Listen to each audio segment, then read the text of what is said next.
कोई लेवे और ज्ञान फकीरी पद जीना। ये दुनिया का इस देश का दुर्भाग्य रहा है, क्योंकि मेरी भाषा वही है जो मेरे सरदेव स्वामी राम प्रकाशाचार्य जी महाराज की थी, है क्योंकि उनका आशीर्वाद रहा है इस शीश पर, इसलिए मेरी आवाज और मेरी भाषा वही निकलती है जो स्वामी जी की थी। इस देश का दुर्भाग्य रहा है, इस देश में जन्म को और कपड़ों को विशेष महत्व दिया गया है, जन्म और कपड़ों को विशेष महत्व दिया गया है। वो कहाँ पैदा हुआ है, उनका वो जन्म देखा जाता है, मगर उसके जीवन का पुरुषार्थ क्या रहा है, त्याग तपस्या क्या रही है, उनकी साधना क्या रही है, इसको इस देश में नजरअंदाज किया जाता है। उनके बाहर की सजावट को देखा जाता है, ये कितना बड़े आश्रम वाला है, और ये कितना बड़ा सजा धजा है, ये कितनी महंगी गाड़ी में आता है, इनके कितने हजारों चेले हैं, ये देखा जाता है। उनकी निष्ठा, उनकी त्याग तपस्या नहीं देखा जाता, उनकी सजावट देखी जाती है। ये विचारधारा रही है, और मुझे अफसोस होता है ये विचारधारा इस देश में नहीं होती तो आज मेरे सरदेव स्वामी राम प्रकाशाचार्य जी महाराज आचार्य ही नहीं जगत गुरु होते हैं। आज हमारे स्वामी राम प्रकाशाचार्य जी महाराज है ना, आचार्य नहीं जगत गुरु होते हैं। हमने देखा है जगत गुरुओं का भी जीवन, बड़े बड़े मठाधीशों पीठाधीशों का जीवन, अरे जो केवल एक भजन की व्याख्या करने में सक्षम नहीं है, 5 दोहों की व्याख्या करने में सक्षम नहीं है। मेरे सरदेव स्वामी जी महाराज ने 100 से अधिक ग्रंथों का लेखन और उनकी टीका की है, ऐसा बड़ा पुरुषार्थ रहा है। आज जिनको 5 दोहों की यथार्थ व्याख्या नहीं आती, वो पीठाधीश्वर मठाधीश्वर और महामंडलेश्वर न जाने क्या क्या पद लेकर के बैठे रहते हैं। आधे पंपलेट में तो उसका नाम ही आता है सेट करने में, हाँ आधे पंपलेट में तो उनका नाम ही सेट होता है। ऐसा कहा है, इसलिए प्रभाव क्यों नहीं पड़ता। मेरे स्वामी जी राम प्रकाशाचार्य जी महाराज जहाँ बोलते थे वह जिज्ञासों में सन्नाटा रहता था, कोई हलचल नहीं रहती थी। एक स्थिति से एकाग्र चित्त से प्राणी सुना करते थे। ये असर क्यों नहीं होता है? अरे एक तो आवाज दिमाग से निकलती है और ये की आवाज हृदय से निकलती है। ब्रह्म ज्ञानी की आवाज हृदय से निकलती है और शास्त्र ज्ञानी की आवाज खोपड़ी से निकलती है। जिनकी आवाज खोपड़ी से निकलती है वो पूरे रात भर क्या जिंदगी भर चिल्लाते रहो, कोई सुनने वाले के दिल में कोई असर नहीं होता है। और जिनकी आवाज हृदय से निकलती है वो जीवन में जरूर असर करती है। कोई समय का विशेष ये तो नहीं सरदेव स्वामी जी महाराज है ना, थोड़ा 10-5 मिनट के लिए क्यों असर नहीं करती है। एक राजा ने एक पंडित से 7 बार भागवत कथा कराई। कितने बार? 7 बार भागवत कथा कराई। सुना, एक बार राजा विचार करियो है, 7 बार कथा करवाई पंडित से सुनिया, पर 7 बार कथा कराने को और सुनने रो अपने जीवन में कोई असर नहीं हुई है। तो या तो कोई पंडित में कसर है या फिर अपने अंदर कसर है। 7 बार सुनने का असर क्यों नहीं हुआ? एक दिन राजा पंडित ने क्यों, पंडित जी 7 बार कथा करा चुकी हो और सुन चुकी हो, पर हमारे जीवन में सुनवारो कोई असर को नहीं हुई है।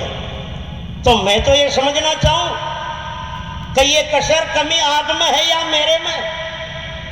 उधर से सप्लाई आ रही है, इधर से उजाला नहीं है, इसका मतलब लाइन में कहीं फॉल्ट है, हाँ ना। राजा क्यों, पंडित जी ये जवाब मैंने कल मिल जावे, वरना ये वर्षा की भेंट की कसर निकलेली कलाहत की। पंडित जी विचार करियो कि जन्म कुंडली आपरी उल्टी भरी आ तो गड़बड़ होएगो मान दो। तो शाम का जाके गुरुजी से क्यों, गुरुदेव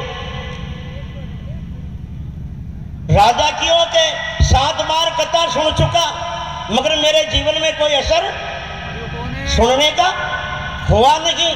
ये जवाब कल मिले, वरना राजा जेल के अंदर करेगा। जब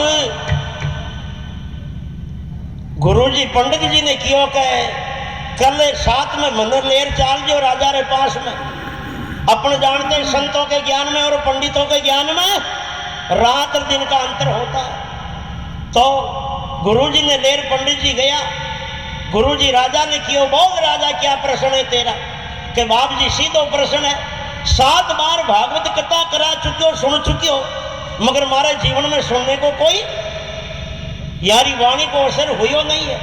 मैं ये कमी जानना चाहता हूं पंडित में है या मेरे अंदर है। जब गुरुजी राजा से कियो राजा ये बात बता, पूछने वाले का आसन कहाँ होता है? कि नीचे, और बताने वाले का ऊपर, क्योंकि पूछने वाला शिष्य का रूप होता, शिष्य का पद छोटा होता, और बताने वाला गुरु का रूप होता, गुरु का पद बड़ा होता। तो आसन से बैठकर प्रश्न मत करे, पहले आसन छोड़ के नीचे उतर। राजा नीचे आके बैठा और राजा के आसन में महात्मा बैठ गए। हाँ ना, राजा के आसन में महात्मा बैठ गए। अब अपन जानते तो सीट का ही तो सलाम है, हुक्म तो सीट का चलता। जब तक सीट पे है तो हुक्म है, सीट छूट गई ना तो भीवज बल्लभ की नहीं।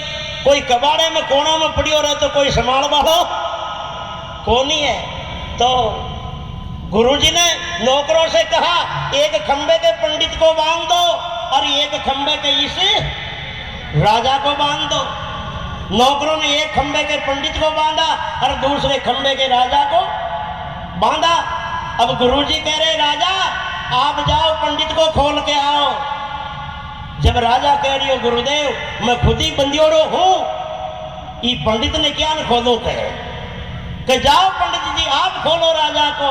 जब पंडित कह रही हो कि गुरुदेव मैं खुद भी उलझा हुआ हूं, तो पंडित को नहीं खोल सकता हूं। जब गुरुजी ने कहा राजा बस यही उत्तर है तेरे प्रश्न का, जो स्वयं मुक्त होता है वही दूसरे को मुक्त करने में सक्षम समर्थ होता है, और जो बंधा हुआ है विदेशना लोकेशना पुत्रेशना मान बढ़ाई जाति मत पंथ संप्रदाय वर्णाश्रम कोई न कोई वजह मजबूरी में, तो वह दूसरे को बंधन से मुक्त नहीं कर सकता है।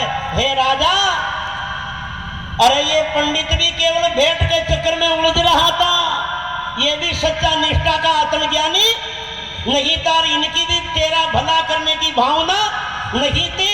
और तू भी राजा ये राजापने के अभिमान में करड़ाउन में सुन रहा था, तेरी भी वास्तविक श्रद्धा नहीं थी, इसलिए 7 बार सुनने का तेरे जीवन में कोई असर हुआ नहीं है। आज संत कहते तो बहुत है मगर रहते नहीं। हाँ, ऐसा सिद्धांत मेरे गुरुदेव का था, जैसी कहनी थी वैसी रहनी थी। हम सरदेव स्वामी सुखदेव प्रसाद जी महाराज से बहुत सी बार चर्चा में कहते थे, महाराज श्री जी के स्वामी जी के संरक्षण में रहना, इनकी कसौटी में इनकी परीक्षा में खरे उतरना।